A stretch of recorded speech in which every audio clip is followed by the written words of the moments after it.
Hey everybody, week 6. We're almost done. Um, but I figured I'd give you my 2 cents on stuff this week. Um, on the Bender case, that was a tough one to see. Uh, how they how they made her guilty. I'm not saying she's completely innocent. She probably could have done something better to maybe prevent that whole thing from happening. Maybe get him counseling, maybe force him into it, maybe trick him, something like that. I would tend to think that if uh, I was ever in that way, that my wife would do whatever possible to keep me from committing suicide, or even attempting it, let alone bringing a gun in the house.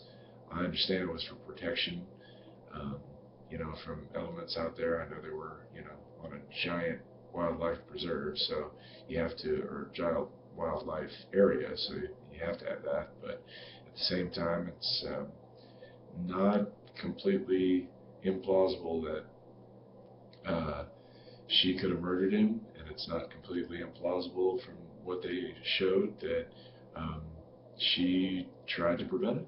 So, it was a tough case to see uh, one clear side versus the other. It wasn't like most of the other cases where it was just, hey, this guy is straight up crazy and he killed a bunch of people. That's it wasn't like that in this case. Um, the other thing was the disorganized and organized serial killers. Um, Looking at the disorganized, they are a lot uh, they're a lot more organized than I would have thought. Even for the disorganization that they leave at the scene. Um, the guy I researched, Ed Gein, that guy was one sick cat, let me tell you. But he he just liked women's body parts. He liked body parts in general. So he used skin and bone and everything else from bodies to make these things. Now, to me, I know all the killers keep souvenirs of some sort.